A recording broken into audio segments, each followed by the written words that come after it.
Drugs ব্যবসায় জড়িত থাকার অভিযোগে গ্রেফতার পুলিশ কর্মী আবুল হোসেন। শ্রীভূমির পাতারখান্দের মুন্ডমালায় বিপুল পরিমাণ সন্দেহযুক্ত হেরোইন সহ আটক করা হয়েছে দুজনকে। গোপন সূত্রের ভিত্তিতে AS1005548 নম্বরের পালসার বাইকে তল্লাশি চালিয়ে 29টি সাবানের বাক্সে 325 গ্রাম সন্দেহযুক্ত হেরোইন উদ্ধার করা হয়। ঘটনায় আটক করা হয়েছে দুই বাইক আরোহী জয়নুল হোসেন এবং জহরুল হককে। জানা গেছে বাইকটি শ্রীভূমির আসিমগঞ্জ থেকে ত্রিপুরার উদ্দেশ্যে যাচ্ছিল। ধৃত দুজনের বাড়ি শ্রীভূমি, আসিমগঞ্জ এবং চেরাগি এলাকায়। জিজ্ঞাসাবাদে পুলিশ জানতে পারে ড্রাগসের মূল মালিক পুলিশ কর্মী আবুল হোসেন। এরপর পাথারকান্দি থানার পুলিশ নিলামবাজারের একটি পেট্রোল পাম্প থেকে কনস্টেবল আবুল হোসেনকে গ্রেফতার করতে সক্ষম হয়। পুলিশ কনস্টেবল আবুল হোসেন কিছুদিন ধরে শ্রীভূমি পুলিশ রিজার্ভে কর্মরত ছিলেন। ইনফরমেশন দিবলৈ ওলাইছো। আজি প্ৰায় 2টা বজাত Mundamala bypass national highway number 8 Patharkandi PSৰ আণ্ডাৰত তাত আমাৰ SP ছাৰৰ এটা ইনফৰমেশ্যন আছিলে। তো তাৰ বেচিছত এটা ড্ৰাগছ বিৰোধী অপাৰেশ্যন চলোৱা হৈছিলে আৰু এই অপাৰেশ্যনটোত আমি টোটেল 29টা চাবোন বক্স আমি ৰিকভাৰ কৰিব সক্ষম হৈছোঁ। মানে ছাছপেক্টেড হেৰইন আছিলে। টোটেল নেট ৱেট হৈছে 324 গ্ৰাম আৰু এই গোটেই অপাৰেশ্যনটোত আমি দুজন অপৰাধীক তাতে আমি অন দ্য স্পট কৰায়ত্ব কৰিবলৈ সক্ষম হৈছোঁ। আৰু ইনিচিয়েলি আমি ইনভেষ্টিগেশ্যন কৰিলোঁ। গোটেইখিনি চিজ কৰাৰ পিছত তাত দেখা গৈছে যে আমাৰ এজন সশস্ত্ৰ AB কনষ্টেবল, তেওঁৰ নাম হৈছে আবুল হোসেন। তেখেতৰো কিছু মানে অপৰাধীৰ লগত যুক্ত থকা দেখা পোৱা গৈছে। চ' আমি তেখেতকো এৰেষ্ট কৰিছোঁ সদ্যহতে। এতিয়া বৰ্তমান পুলিচ ৰিজাৰ্ভত পষ্টিং আছে।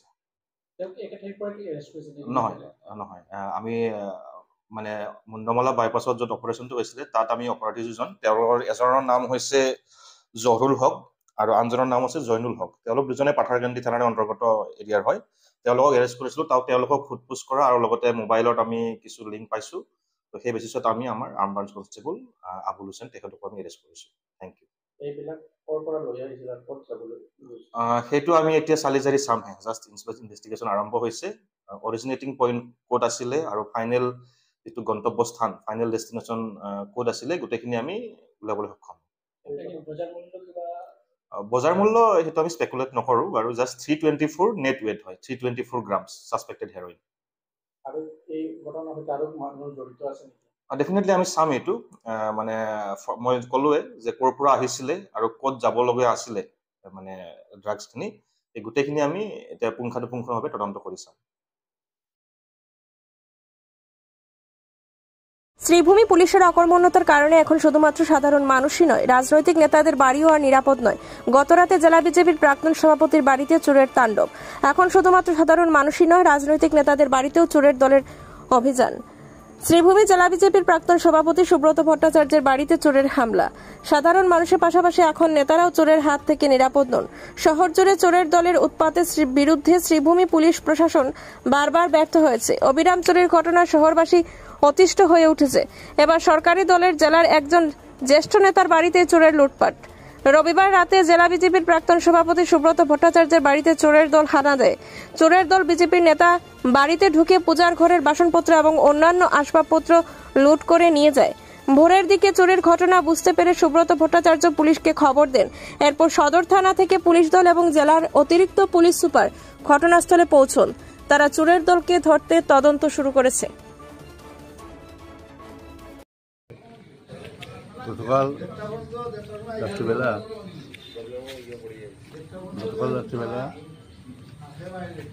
আমাদের প্রাক্তন জেলা সভাপতির বাড়িতে ঠাকুরঘরটা চুরি করে নিয়ে গেছে। উনি যখন সকালে উঠে ঠাকুরকে প্রণাম করতে গেছেন, গিয়ে দেখেন এইভাবে দরজার তালা ভাঙা, যা বাসনপত্র যা ছিল সব নিয়ে নিয়েছে, ঠাকুরঘর যাবতীয় জিনিস। আমাদের এই পাড়ায় গত কিছুদিন যাবৎ কন্টিনিউ হচ্ছে।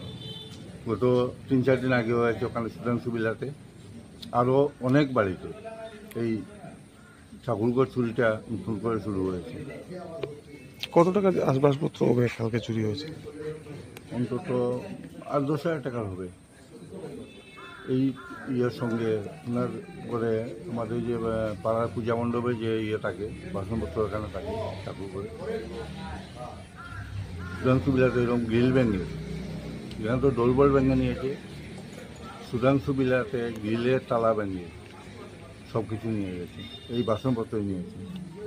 আজ কিছুদিন আগে আমার যতটুকু মনে হয় এগুলো খুব সম্ভবত এই ডাক্সের যারা আছে ডাক্স এডিক্টেড এরাই এগুলো করছে। একদম একটার পর একটা বাড়িতে, কিন্তু প্রশাসনের কাছে এটাই আমরা দাবি করছি যাতে অতি সত্বর এই চুরগুলোকে ধরা হয় এবং যাতে জনসাধারণ শান্তিতে থাকতে পারে। এই কি নাইট পেট্রোলিং এর কোনো ব্যবস্থা নেই? না, নাইট পেট্রোলিং এর কোনো ব্যবস্থা নেই। আচ্ছা, এখান থেকে কত কিলোমিটার দূর হবে কারদ? 1 কিলোমিটার হবে না, 1.5 কিলোমিটার হবে। 1 কিলোমিটারের ভিতরে যদি এরকম ঘটনা ঘটে তাহলে সাধারণ মানুষ কতটুকু সুরক্ষিত রয়েছে? কোনো অবস্থা এখন সুরক্ষিত নয়, এই যে অবস্থা চলছে।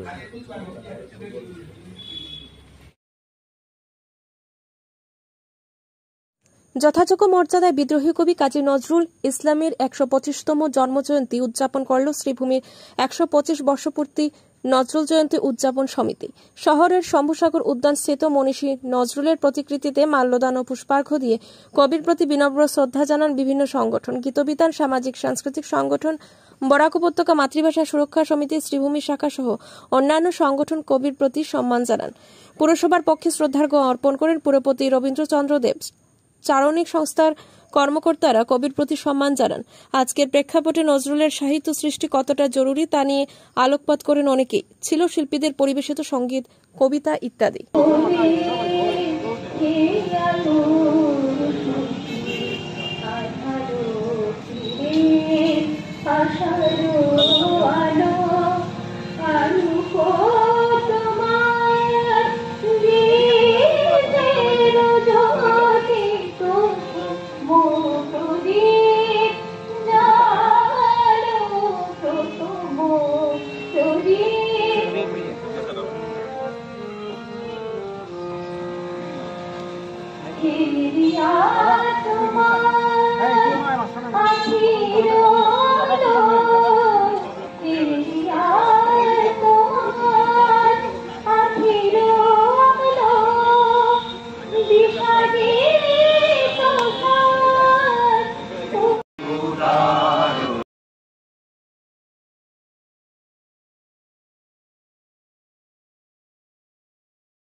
অপরিমাণ হে সর্বশক্তিমান। দাও শৌর্য দাও ধৈর্য হে উদারণা,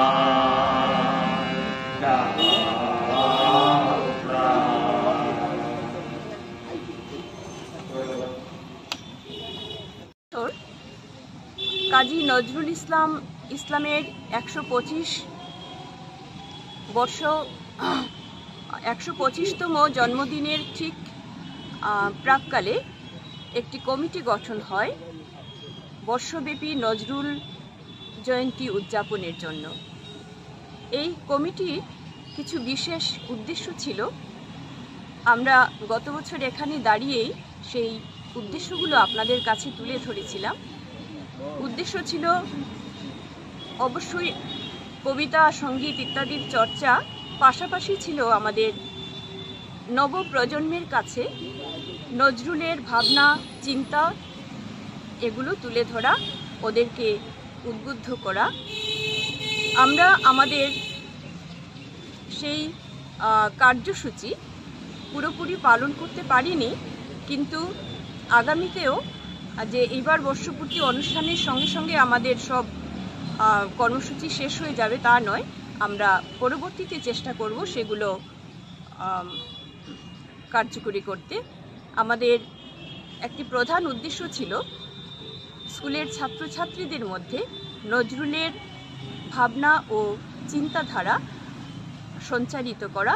এর জন্য আমরা মনে মনে একটি পরিকল্পনা করেছিলাম যে যদি আমরা কে এই নজরুল শীর্ষক কোনো প্রশ্নোত্তর পর্ব করা যায় এবং তাদের মধ্যে নজরুলের গান, কবিতা ইত্যাদির প্রতি আকর্ষণ বৃদ্ধি করা যায়।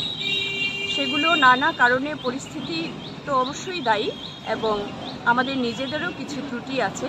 আমরা ভবিষ্যতের জন্য সব রেখে দিয়েছিলাম, এবং তারপর সেই পঞ্চায়েত ভোট টোট এইসব কারণে সেগুলো আমাদের হয়নি।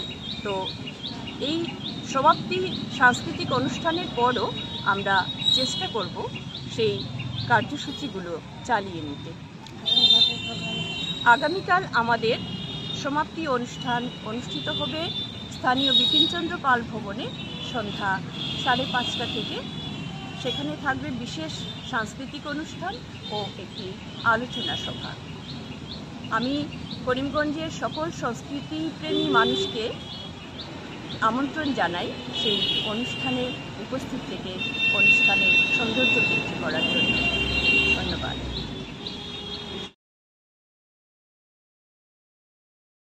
আপনার ইলেকট্রনিক জিনিসপত্র নষ্ট, চিন্তার কোনো কারণ নেই। এখনই আপনি যোগাযোগ করতে পারবেন আমাদের পরিষেবার সঙ্গে। আমাদের পরিষেবায় AC, fridge, TV, washing machine, running machine, chimney, counter fridge, microwave, water purifier সহ অন্যান্য সব ইলেকট্রনিক সামগ্রী দ্রুত এবং দক্ষতার সঙ্গে রিপেয়ার করা হয়। বিশেষজ্ঞ টেকনিশিয়ান দ্বারা পরিষেবা, বিশ্বাসযোগ্যতা ও সঠিক সময়ে সার্ভিস দেওয়া আমাদের অঙ্গীকার। তাই দেরি না করে আজই যোগাযোগ করুন 8011237974। ধন্যবাদ।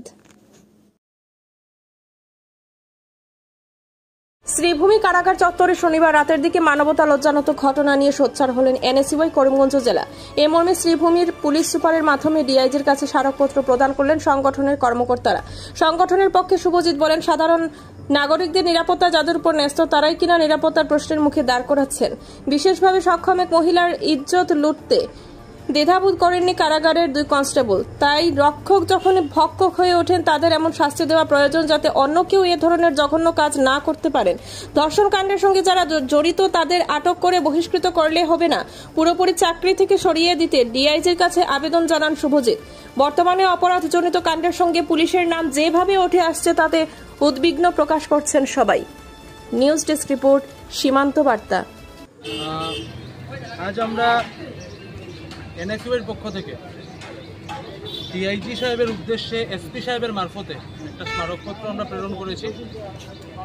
আপনারা সবাই অবগত যে গত শনিবারে রাতের বেলা আনুমানিক রাত 1টা নাগাদ একটা মানে কি বলবো একটা নিন্দাজনক ঘটনা যে কারাগারের কোয়ার্টারে ঘটেছে। 2 জন জেলের দায়িত্বে থাকা কনস্টেবলের দ্বারা, একজনের নাম হলো ব্রজেন কলিতা আর একজনের নাম হরেশ্বর কলিতা। তো তারা একটা মানে তাদের এগেনস্টে শ্লীলতাহানির অভিযোগ রয়েছে এবং তাদেরকে আমরা জানতে পেরেছি যে তাদেরকে অ্যারেস্ট করা হয়েছে। এসপি সাহেবের সাথে ওভারফোন কথা বলেছিলাম, জানতে পেরেছি যে অ্যারেস্ট করা হয়েছে অ্যান্ড দে আর সাসপেন্ডেড।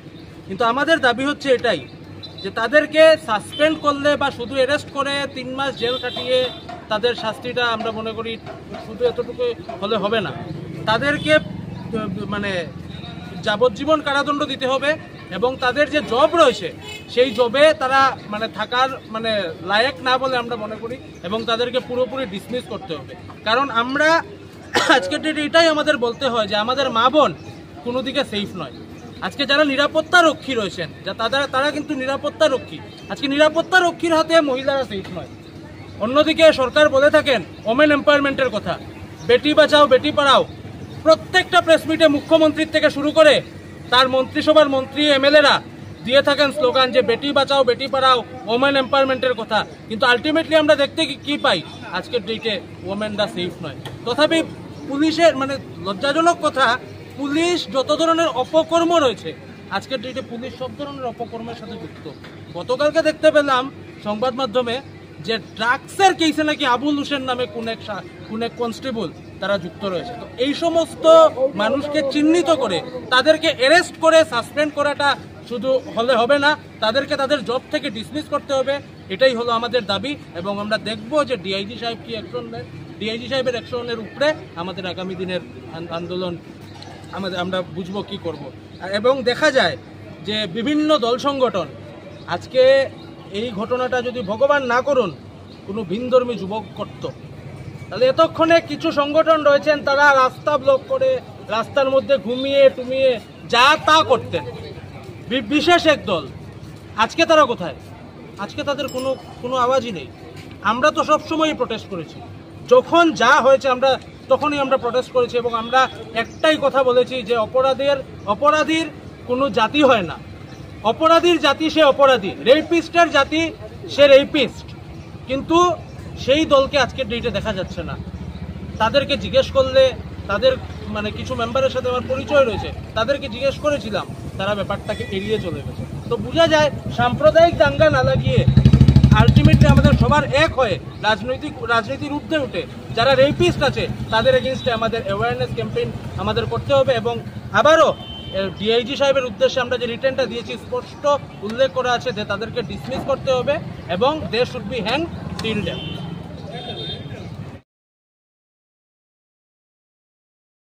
বিদ্যুৎস্পৃষ্ট হয়ে মর্মান্তিক মৃত্যু এক কিশোরের।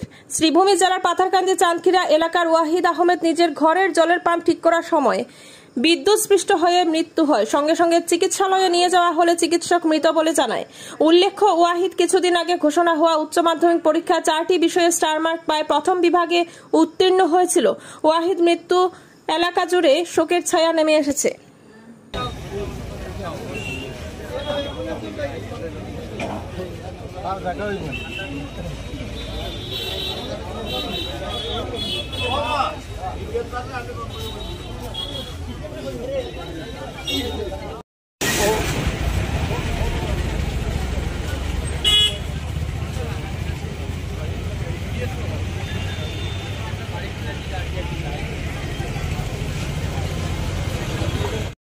গিয়া আমরা সানকিরা গ্রামের মতিউর রহমান ভাইয়ের ছেলে, একমাত্র ছেলে ওয়াহিদ আহমেদ এইখানে সেন্ট্রাল পাবলিক স্কুলে পড়াশোনা করে। এই বছরও এইচএসে 4টা বিষয়ে স্টার এবং লেটার নিয়ে উত্তীর্ণ হয়েছে। আজকে সকালে হয়তো বোধহয় তার সকালে ঘরের মোটরটা জল উঠেন না, নিজে একটু মানে মেরামতির লেগে লাগছিল। আর এখানে কারেন্টের শক খাইয়া একটু আহত অবস্থায় তার হসপিটাল আনছেন। এখানে আনার পরে তার মানে মৃত্যু হয়ে গেছে হসপিটালে।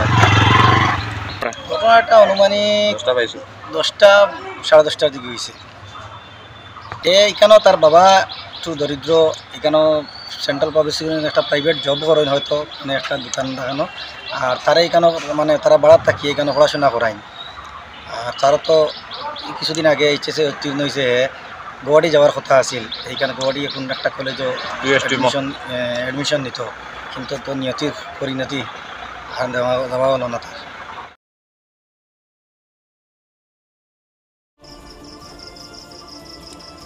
ছবাহি মক্তবের মেধা তালিকায় স্থানাধিকারী কৃতি ছাত্রছাত্রীদের সংবর্ধনা প্রদান করল হাইলাকান্দি জেলা নদুয়া। উত্তর পূর্ব ভারত এমারতে সরইয়াহ ও নদওয়াতুত তামির কর্তৃক পরিচালিত চূড়ান্ত পরীক্ষায় মেধা তালিকায় স্থানপ্রাপ্ত ছাত্রছাত্রী ও তাদের মুআল্লিম সাহেবদেরকে সংবর্ধিত করল হাইলাকান্দি জেলা এমারতে সরইয়াহ ও নদওয়াতুত তামির। রবিবার আলগাপুর হাফিজিয়া মাদ্রাসায় এক অনুষ্ঠানের মধ্য দিয়ে সংবর্ধনা প্রদান করা হয়। অনুষ্ঠানে সভাপতিত্ব করেন জেলা এমারতে সরইয়াহ ও নদওয়াতুত তামিরের সভাপতি মাওলানা মুস্তাফা আহমেদ বরভুইয়া। সঞ্চালনায় ছিলেন জেলা নদওয়ার সাধারণ সম্পাদক মাওলানা হিফজুর রহমান মজুমদার। সবার প্রারম্ভে উদ্দেশ্য ব্যক্ত করেন জেলা নদওয়ার সম্পাদক মাওলানা কমরুল ইসলাম বরভুইয়া। এদিন অনুষ্ঠানের প্রথম স্থানাধিকারী আলগাপুর আঞ্চলিকের অধীনস্থ সৈয়দবন্দ লস্করপাড়া ছবাহি মক্তবের ছাত্রী তানজিনা খানম লস্কর সহ মোট ১৯ জন ছাত্রছাত্রীকে সংবর্ধনা প্রদান করা হয়। এছাড়াও মেধা তালিকায় স্থানপ্রাপ্ত ছাত্রছাত্রী ও শিক্ষকদেরকেও এদিন সংবর্ধনা প্রদান করা হয়। এদিন প্রধান অতিথি হিসেবে বক্তব্য রাখেন কেন্দ্রীয় হাফিজ কাজী শরীয়ত মাওলানা ইসমাইল আলী লস্কর সাহেব, হাইলাকান্দি পাবলিক স্কুলের প্রাক্তন অধ্যক্ষ জনাব সিরাজুল ইসলাম মাঝার বুইয়া, এসএস কলেজের প্রাক্তন অধ্যাপক ডক্টর মাওলানা নিজামুদ্দিন চৌধুরী, মাওলানা জালাল উদ্দিন চৌধুরী সহ অন্যান্যরা। এদিন আলগাপুর আঞ্চলিকের সম্পাদক আব্দুল জব্বার বরভুইয়াকেও জেলা নদওয়ার পক্ষ থেকে সংবর্ধিত করা হয়। তিনি আঞ্চলিকের প্রতিষ্ঠা লগ্ন থেকে আজ পর্যন্ত সম্পাদকের দায়িত্ব পালন করে আসছেন। পুরো অনুষ্ঠানে সার্বিক সহযোগিতা ছিল হাইলাকান্দি জেলা যুব নদওয়াতুত তামির। মানে ধন্যবাদ জানাই আপনারা এই ব্যবস্থা নেওয়ার লাগিয়া, কারণ এই যে সম্প্রদায় যে দেওয়া হয়েছে জেলার পক্ষ থেকে এটা আমার কাছে সামান্য। আমরা জেলার থেকে যেহেতু দিয়া আরো বড় ধরনের প্রোগ্রামটা প্রয়োজন ছিল, কিন্তু সময়ের অভাব, মানুষের খাবার অভাব, এই খাবার অভাবের কারণে আমরা অত্যন্ত সংকীর্ণ পরিসরের ভিতরে আমরা এই সম্বর্ধনা অনুষ্ঠান পরিসমাপ্তি করছি। আল্লাহকে আমরা এই মেহনতে বিশেষ করে আমার জেলার 2টা দপ্তর সবাই বক্তব্য দপ্তর জেলা মজলিসুরায় ঠিক করে দিয়েছে জেলা সবাই বক্তব্য বিভাগে, বিশেষ করে এই সবাই বক্তব্য বিভাগের সম্পাদক মৌলানা কমরুল ইসলাম সাহেব এবং জেলা পরিদর্শক মৌলানা মহিউদ্দিন সাহেব পরিশ্রম অত্যন্ত পরিশ্রম করা বিভিন্ন জায়গায় প্রত্যেকটা আঞ্চলিক একটা আদর্শ বক্তব্য বানাইবার লাগিয়া আমরা যারা একটা প্রস্তাব রয়েছে সেই প্রস্তাব মতে বিভিন্ন আঞ্চলিক গ্যাস এবং বিভিন্ন আঞ্চলিক আদর্শ বক্তব্য লাগিয়া পরিশ্রম করছই আমার ভাই হল। আমরা যাই এই বক্তব্য নিয়ে যেদিন জড়িত আছি আমরা রামদলের সহযোগিতা হইয়া আগামী বছর এই বছর যদি আপনার 11টা প্রায় এসে মেধা তালিকাতে আমরা হামাইছি 11 জন, আগামী বছর আমরা আশা রাখি যখন পক্ষে 22 জন হামাইতাম। এই চেষ্টা আমার জেলার পক্ষ থেকে হইব। আমরা বিভিন্ন সময় বিভিন্ন আঞ্চলিক বিভিন্ন সেক্রেটারি অপরকে যোগাযোগের মাধ্যমে আমরা চেষ্টা করি যে আঞ্চলিকটা যখন পক্ষে উন্নত করা লাগিয়া সবাই বক্তব্য যদি উন্নত হয়, আঞ্চলিক উন্নত হইব, সবাই বক্তব্য বাচ্চারা যদি